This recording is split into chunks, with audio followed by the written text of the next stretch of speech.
Okay na po tayo, yan ha. Julian, napakalungkot ng industriya ngayon.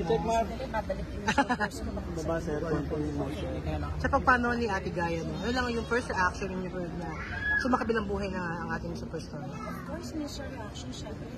Surprise. Wala naman tayo nababalitaan kasi naman na may sakit siya.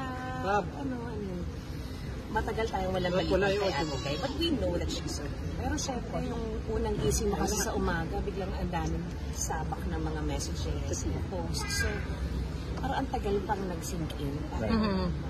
You had you had 2 films. Yes, one when I was still 9 years old and one nung dalaga na ako. Okay. What were your fondest memories? Si Ate Gaya, hindi mo talaga siya iisipin. Yung ang laking bituin di ba? But once na makasama mo siya sa pelikula, wala, one of the guys talaga siya. Parang doon ko nakita na pwede palang ganito. Kasi yung barga siya nakapag-usap sa crew, she's very bad. She's, hindi, pero pag grumolyo ang camera, magugulat ako sa nanggaling. Very professional, no? Very professional. Right. Any chance na na-meet mo si Ate Gaya? I've had the privilege of interviewing her muna, and then I got to meet her na finally nung sumama ako sa isang show with Judy Ann and Miss Okay. Ano ba? Okay. Pero kamusta siya? Ray, kamusta yung meet mo sa kanya doon? How is she? Ano ka, warm? Ang ko kay Miss Nora was, she was so tiny. Yet there was nothing fragile about her. She was so tiny yet she was such a powerful image.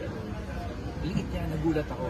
Pero yung dating niya, talagang hindi yung, I don't know how to describe it, but I guess when you see her in person, yan talaga eh. There's nothing fragile about her. She was really oozing with confidence, with power, and quiet. There's this quietness about her that surprised me. Hindi kailangan magsumigaw. So, yun, when we had a show in LA, na-witness ko yun, the tiny bubbles sa audience. Ako, nahigop kami doon. We were backstage and patakbo kami. Join. So, it was such a privilege to interview her and to have shared backstage moments. Miss Juday, acting lesson na nakuha mo kay Ate Gaya? Si Ate Gaya, hindi kasi siya yung tipo ng artista that would coach you, but she will support you, as in guide you all the way. And then, nararamdaman mo naman kasi siya sa eksena, yun nga yung higop yun yung power niya yung hindi mo kailangan mag-motivate pag si Ate Gaya ang ka-eksena mo kasi dadalhin ka talaga niya. Dadalhin ka niya, bibigyan ka niya, gagabayan ka niya. Ang powerful kasi ng babae from Direk Lupita Kashiwakara, Miss Nida Blanca. Ako yung pinakabago sa roster. Ako talaga yung so that alone, overwhelmed na ako sa bigat at laki ng pelikula. Pero never kong naramdaman yun with Ate Gaya and with this Miss Nida Blanca. I was really guided properly and doon ko nakita na okay. Ibang klase. Juday, last na lang from me, ano yung, how do you want Ate Gaya to be remembered? I think wala naman kailangan more words para kay Ate Gaya. Her name alone stands. Her name alone will be remembered. Her legacy. I think sa lahat naman sa atin, alam natin ang iniwan ni Ate Gaya ay ang kahusayan sa pag-arte. Lahat naman tayo bilang tao may mga pinagdaanan, di ba? Good and bad. But then again, she remained to be a superstar and to be a true and honest star.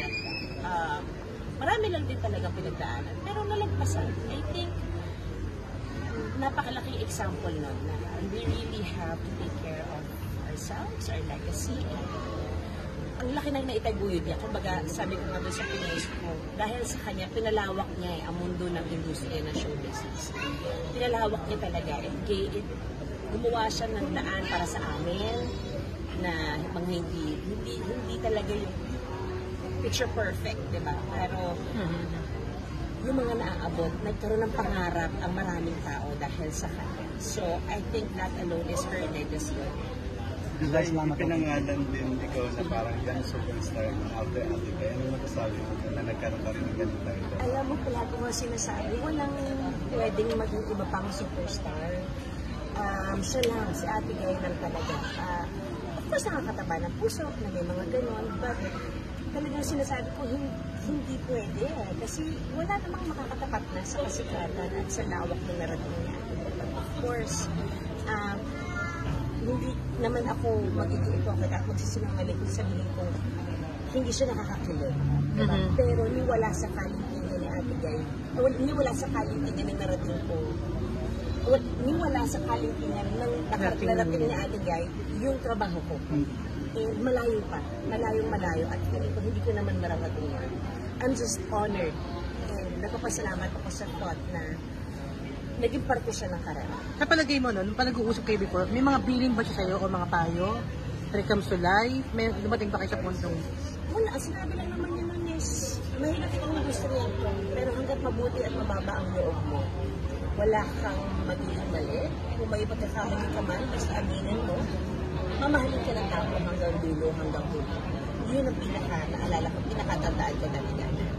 Kung totoo ka, wala kang magiging problema. Problema ng ibang tao na hindi totoo sa iyo. Kung ano man yung mga pwedeng mangyari. Do you think deserve niya talaga ipagiging national artist? Of course.